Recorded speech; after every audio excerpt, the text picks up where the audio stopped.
今天给大家带来一部神反转爆笑爱情喜剧《我的杀意恋爱了》。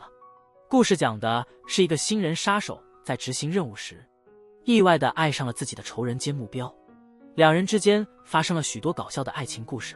女主角民宫美月是全国有名的漫画家，因为美丽动人又才华横溢，受到了众多粉丝的追捧。而男主阿格和他的叔叔老丈共同经营一家小型清洁公司，叔侄相依为命，生活贫困但幸福。阿格是个好心却老倒霉的人，总是想帮忙却越帮越乱，让老丈和常来串门的社区民警失之哭笑不得。为了让捅娄子的阿格少惹些麻烦，老丈从小教他功夫，把阿东培养成了一个身手矫健的平民超人。这天下午，在庆祝美月当选全国漫画大赏的宴会上，静静地混进了会场。他只有一个目标，当众射杀美月。为何对美月痛下杀手，还得从一星期前说起。阿东和老丈在一栋商务大楼清洗外窗，正好碰见美月在楼里拍摄宣传照。摄影师嫌弃老丈和阿言，叫他们赶紧离开镜头。阿格吓得连连鞠躬，不小心撞了一个大包。下午阿格照旧翻看小葵留给他的感谢信。小葵是他小时候喜欢的女孩，多年以前因搬家失去了联系。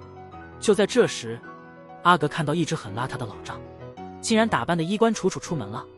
他以为老丈去约会，心里嫉妒的要死，却不知道这一别竟是永别。晚上阿格接到失之的噩耗，老丈被人枪杀了。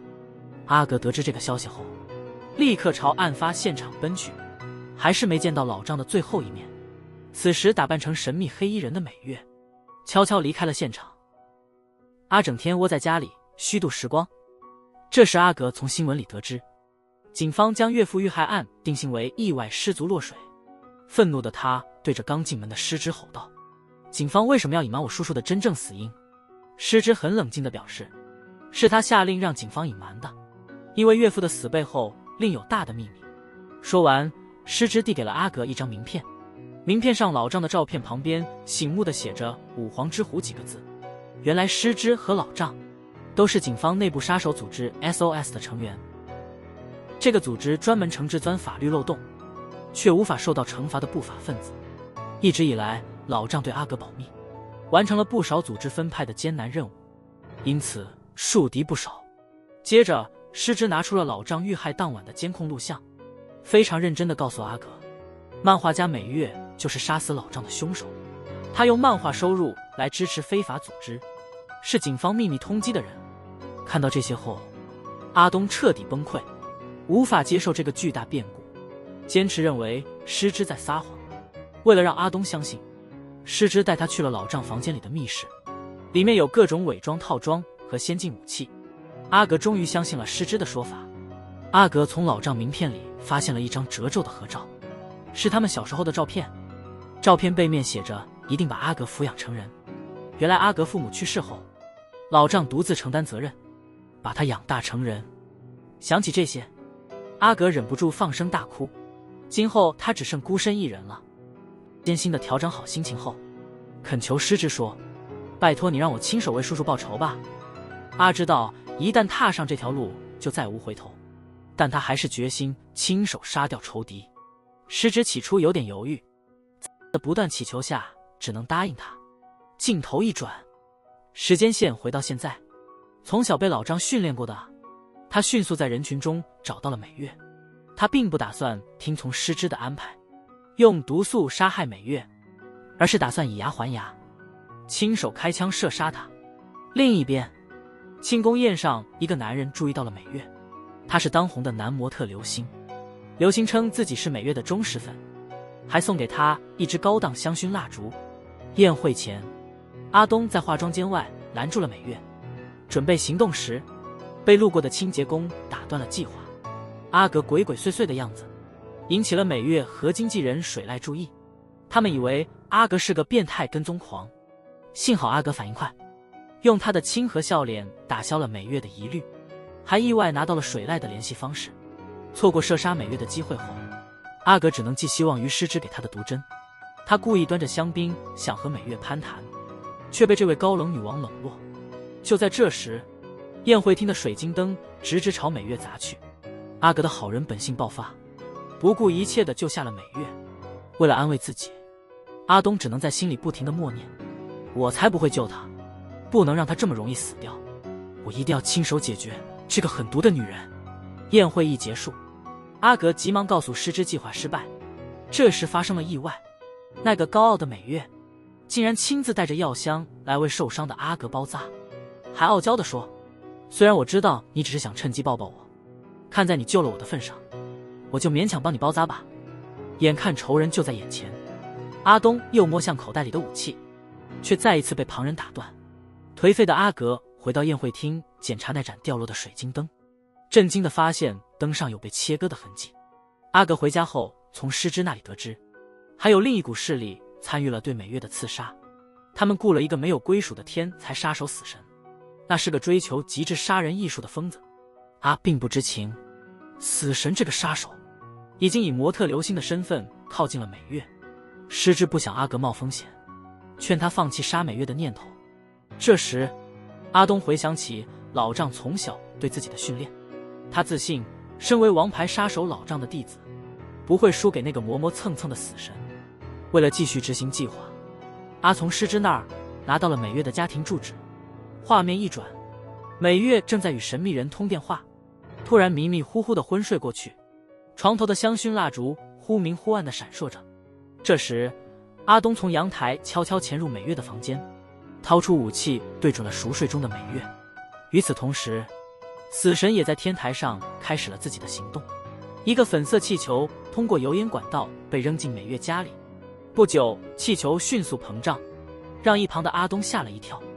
阿东发现气球里有很多粉末，看到美月床头的香薰蜡烛，他瞬间明白有人想用粉尘爆炸害美月。在这紧急关头，阿东赶紧躲到床下熄灭香薰，救了自己和美月。气球爆炸的声音把美月从睡梦中惊醒了，飞散的粉尘呛得他跑到天台透气。他习惯性地靠在栏杆上，却不幸出意外。原来死神早已动了手脚，确保这次刺杀成功。就在千钧一发之际，又是阿挺身救下了美月。奇怪的是，阿格脑海中竟然浮现出童年和小葵的记忆。两人平安无事之后，阿脚底抹油想溜走，却被美月拦住了。美月认真地对阿东说：做我的保镖吧。这一刻，阿东和暗处的死神都沉默了，他们三人的命运将有巨大变化。阿格加入美月的工作室后才发现，美月说的保镖其实就是男佣兼打杂。他每天不仅要面对编辑阿黑的责骂，还要应付经纪人水濑的骚扰，还要时刻听从美月的使唤，替他打扫乱七八糟的房间。为了寻找机会刺杀美月，阿格只好硬着头皮做起了男佣的工作。多年打扫经验让他手到擒来，甚至一时间忘记了暗杀的任务。当他好不容易想起自己的真正目的，却发现毒针筒不知道什么时候掉到地上，眼看美月就要发现针筒了，阿格紧紧搂住了他。最后阿格勉强捡回了针筒，不过这也让美月更加觉得他是个变态跟踪狂。画面一转，师之对阿格不仅没完成任务杀掉美月，反而变成他保镖的事非常失望。他打算派其他人来完成任务。阿格只好向师之保证，下次一定会干净利落地解决美月。这天下午，阿跟着美月和阿黑来到一座豪华别墅前。阿黑对美月说，这座别墅的主人是当红模特流星，他特别想演美月漫画的真人版。接着美月一行人走进了别墅的摄影棚，发现流星正在拍摄妆照。阿格一看到流星的脸，差点心脏停跳，这人不就是王牌杀手死神吗？更可怕的是，死神对美月特别殷勤，让阿格警惕心大起。几人交谈的时候，阿格用尽力气阻止死神接触美月，他鲁藏的行为让阿黑很不爽，被毫不留情地赶了出去。离开别墅的瞬间，阿遭遇致命攻击，幸好他反应快躲开了。这时换上杀手服的死神轻笑着对阿格说，我们来场死亡竞赛，看看谁更快杀了那个女人。死神的挑衅让阿感到更紧迫，他决定在今晚的料理里下毒，无声无息地杀害美月。可是饭菜都凉透了，美月还是没回来。百无聊赖的阿格翻开美月的漫画，竟看完了所有的单行本。哎呀，阿哥，想知道下文的你应该更舍不得杀作者吧？就在这时，美月终于谈完合作回来了。阿格立刻在汤里下了毒，于是美月已经吃完饭，却被硬拉回了餐桌。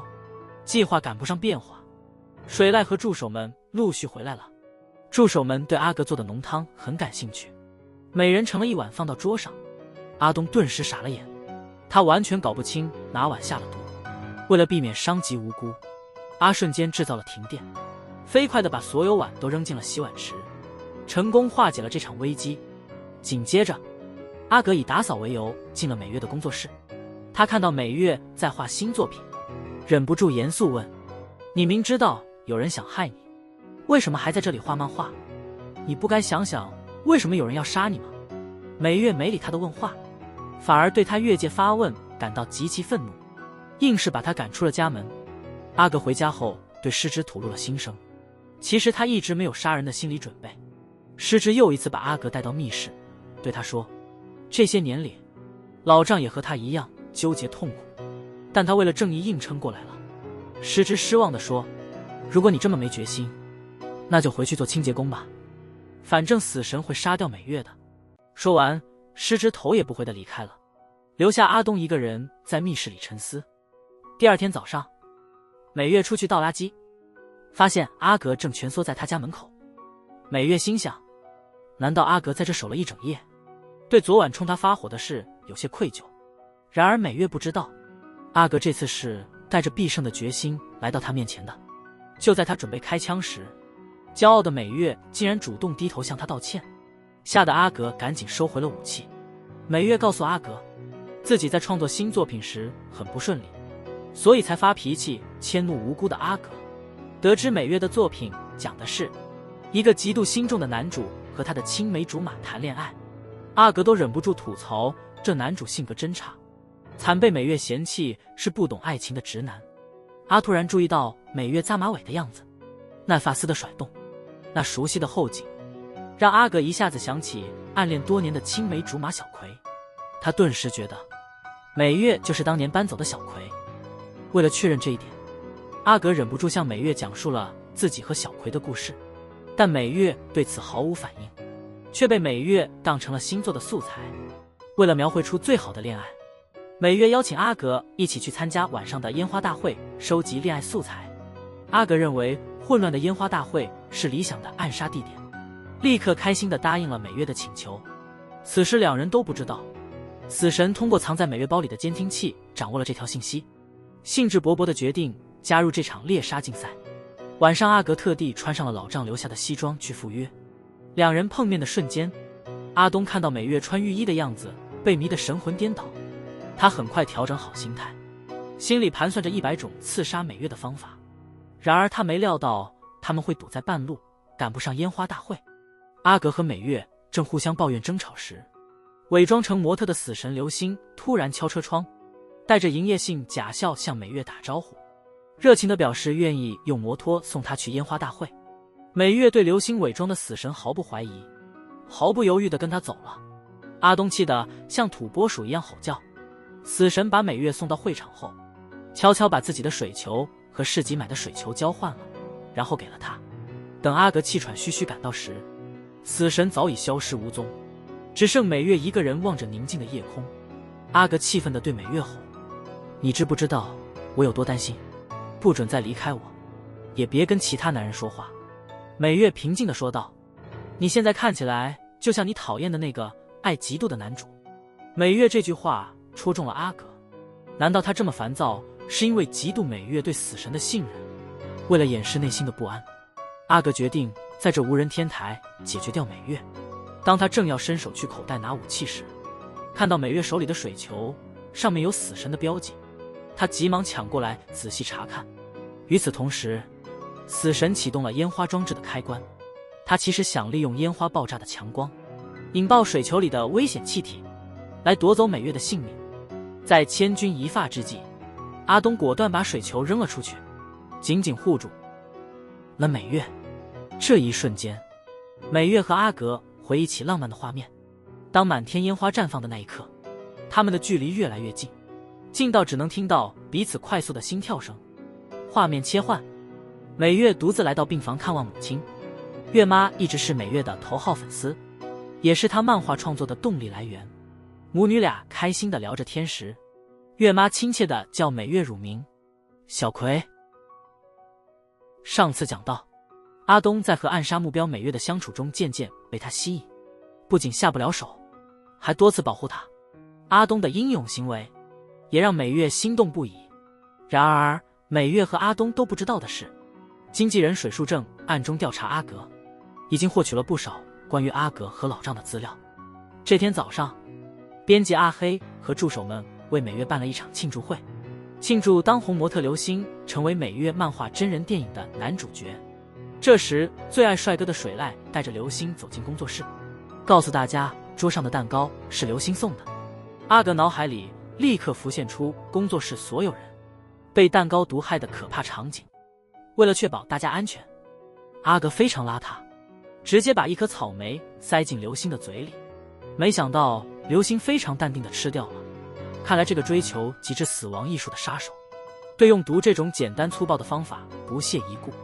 派对结束后，刘星邀请大家参加他组织的露营活动。阿格想阻止美月接近刘星，却被高冷的美月冷漠地拒绝。你没资格干涉我的生活，你只要静静地保护我就好。看到他那傲慢的态度，阿刚刚对美月的爱意瞬间消失了。他秘密决定在露营时对美月下手。到达营地后，刘星亲手做了各种好吃的招待大家，又一次赢得了助手们的好评。后来刘星借看风景为由带走了美月。阿格原本想跟过去，但被阿黑拦住了。等到阿好好不容易甩掉啰嗦的阿黑跑上山时，只看到刘星独自一人。刘星得意洋洋地对阿东说，美月已经死在我手里了。这一刻，愤怒的阿格和刘星打了起来，两人缠斗一时难分胜负。就在这时，美月突然从山坡下冒出头，谎言被揭穿。刘星借口有事忙，请阿格送美月回营地。没走太远就遇暴雨，两人躲进旁边小木屋。荒山暴雨小木屋成了绝佳的杀人地点。阿格不会放过机会，立刻掏绳子准备动手。就在快成功的瞬间，阿黑突然打来电话，询问阿格和美月的情况和位置。位置暴露后，阿格只好无奈放弃刺杀计划。突然一道闪电照亮了木屋，美月吓得扑进阿格的怀里。为了安抚他，阿格讲了雷公偷渡奇的故事哄他。没想到美月突然昏倒了，阿格才发现自己也有些头昏。他立刻凭着顽强的意志力，屋子里搜出了有杀手标记的瓦斯罐。他还没来得及反应，就因瓦斯中毒昏了过去。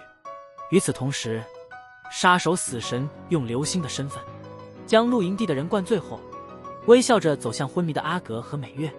另一边，失之偷偷潜入无人看守的美月工作室，从文件中找到了美月和他妈的合影。看起来失之对阿的失望彻底了，决定亲自上阵对付美月。第二天一早，阿东在一只快散架的木船上醒来，惊讶地发现自己和美月被绑成粽子抛在海上。在岸边的刘星注意到他醒了，兴致勃勃地按下按钮。眨眼间，阿东和昏迷不醒的美月就被一圈奇异的火焰包围了。敏锐的阿格立刻嗅到船上浓烈的汽油味道，只要火星碰到木船，他和美月立马会被炸得粉碎。就在阿东决定抛弃美月，让她葬身火海之时，他脑中闪过昨晚美月提到月妈时的悲伤神情。如果这女孩出事了，谁照顾她那孤苦的妈妈？最后，阿东还是被自己善良的性格打败。他把昏睡的美月摇醒，抱着她游回岸边。美月万幸捡回一命，抱着阿格哭了起来。谢谢你，谢谢你救了我。话锋一转，阿格翻看美月原稿时，震惊地发现美月竟然会画青梅竹马小葵设计的吉祥物。这时他完全确定，眼前的女孩正是他朝思暮想的小葵。当阿格拿着吉祥物问美月是否是小葵时，美月支支吾吾，不肯说实话。阿格见状，只好作罢。当天下午，阿格陪美月他们参加真人电影的剧本讨论会。高傲的美月一开始就表示对剧本不满，狠狠地打了编剧和导演的脸。在屋里的气氛降到冰点时，作为主演的刘星主动出来调解，说服编剧按照美月的要求改剧本后，他对刘星非常感激，态度比以前更亲近了。众人回到工作室，变装打扮的诗织突然而至，他利用阿格熟人的名义和伪装出的粉丝形象，很快和工作室的人打成一片。正当大家都以为诗织只是个普通的狂热粉时，他突然变得严肃，询问起美月的家人。美月非常讨厌别人探查她的私事，毫不犹豫地拒绝了诗织的问题。阿格急匆匆地拉着诗织回家，将自己暗恋已久的对象是美月的事告诉了他。阿格恳求诗织重查老丈的死因，他坚决不相信记忆中温柔可亲的小葵会是杀人犯。话还没说完，阿格就挨了诗织一耳光。诗织恨铁不成钢地骂道：“你知道你的优柔寡断会害死多少人？妈，你愿意让老丈的牺牲白费吗？”诗织离开后，阿格独自坐在老丈的密室里沉思许久。他最终决定信任初恋情人，是要拼尽全力保护美月。此时，美月在医院回想着小时候和阿格的日子。那时阿格刚刚失去父母，天天跑到公园哭泣。年长1岁的美月常常陪伴他，他和他许下了永远互助的承诺。回忆告一段落后，美月微笑着对病床上的月妈说，她与儿时喜欢的男孩再次相遇，那个人还一直在守护她。话虽如此，此时的美月心中却默默想，可惜我已经没有资格去喜欢别人了。不久，漫画改编的电影举行开机仪式，阿格把美月带到一边，对她说，求你告诉我真相，其实你就是小葵，对吧？如果你受到威胁，尽管告诉我，我一定会保护你。这时候，美月脸上闪过一丝犹豫，但她还是决然离开了阿格。这一切被藏在墙角的水濑听得清清楚楚。拍摄中途，美月拿出了高级巧克力与大家分享。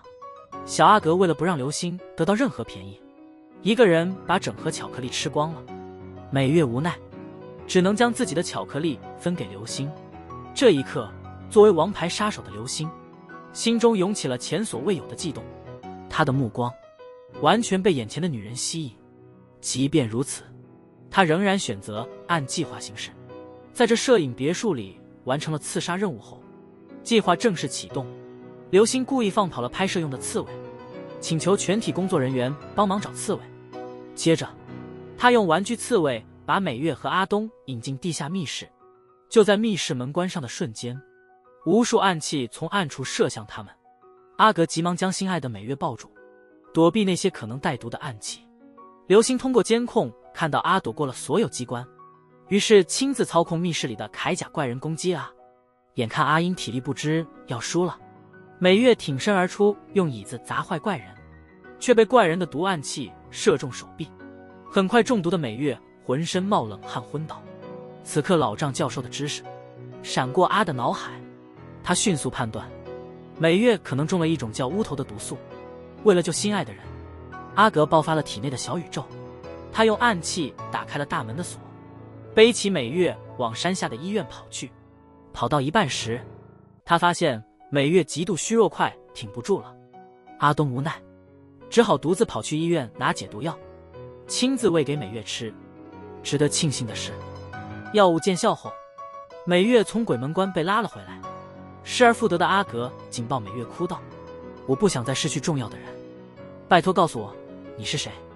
虚弱的美月终于道出真相，原来她就是小葵，只是作为漫画家美月替身。故事延续上次，阿格再次救下美月后，美月终于揭露了真相。其实美月的真实身份正是阿格的青梅竹马小葵。作为新人漫画家的他，无力负担母亲昂贵的手术费，只好选择替身知名漫画家美月来挣钱。但当他做替身时，从未见过真正的美月。他们一直通过经纪人水濑联系，阿东和美月找来了水濑对峙。在阿的压力下，水濑试图联系美月，却没人接电话。水濑无奈说，他只是中间人，也没见过真正的美月。阿无计可施，只好请水树转告真正的美月，他不准许小葵继续冒名顶替。水濑对此很淡定，好像早就知道会这样。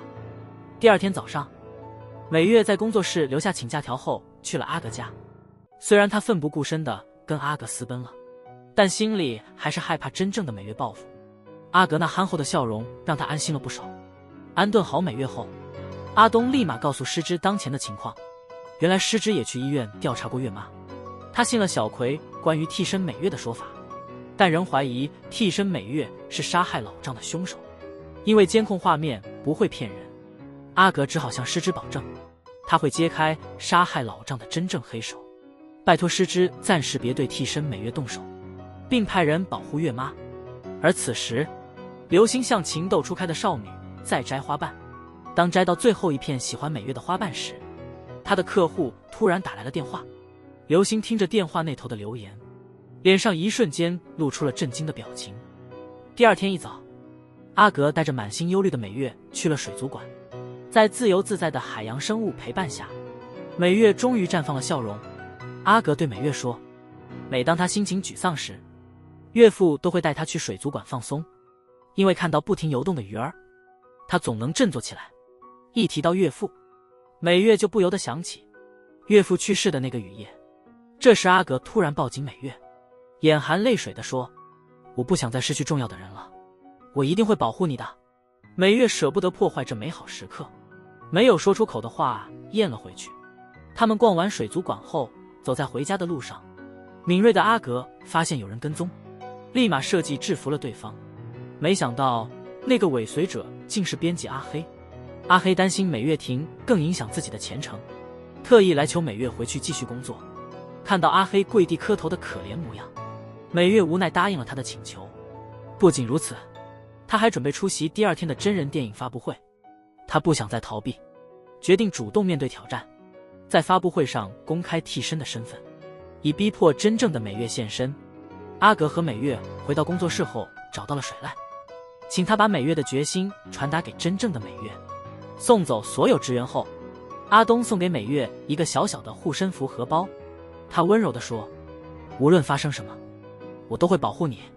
美月很感动，毫不犹豫地收下护身符。夜里，美月因即将面对真正的美月，辗转难眠，忍不住和守在门外的阿聊天。美月告诉阿格，她当年不是故意突然离开的，只是担心告别时会痛哭，给阿留下不好印象，于是写了封信，承诺以后一定会和阿格再见。美月还告诉阿格，他哥哥3年前去世了，所以他非常理解阿格与老丈分别的痛苦。听到这里，门外的阿东忍不住眼眶湿润，他再次确认，这个温柔体贴的美月绝对不是杀害老丈的凶手。第二天早上，美月亲手给阿格做了爱心早餐，两人在餐桌前品尝美食，也享受这暴风雨前的短暂宁静。当美月一行人到达新闻发布会现场时，得知男主流星突然罢演失踪了，工作人员都找不到他。阿格听到流星失踪的消息，心里咯噔一下，他直觉流星有阴谋。果然，一辆神秘的小车突然出现在会议厅，但他没有像阿格想的那样爆炸，而是举起了一面写着再见的小旗子。接着，阿东在大楼另一个房间找到了流星，愤怒地质问他到底想干什么。流星遗憾地说，他的新目标不再是美月，特意来和心爱的美月道别。说完，流星头也不回地走了，留下阿东独自呆立在原地。阿本以为少了流星的干扰，和美月会更安全，没想到短短几分钟里，美月就被神秘人绑走了。幸好阿格早在送护身符给美月时装了 GPS， 就在美月差点被害的那瞬间，阿格及时赶到，制服了神秘人。阿东逼问出神秘人的真相后震惊了，此人不是美月派来的，而是师之派来的。阿格立刻找到师之，质问他为何被信用伤害美月。师之严肃地回答他详细调查了当晚的监控录像，证明录像没有被篡改过，美月就是凶手。阿格难以接受这个事实，马上冲向美月家，他要亲自问她真相。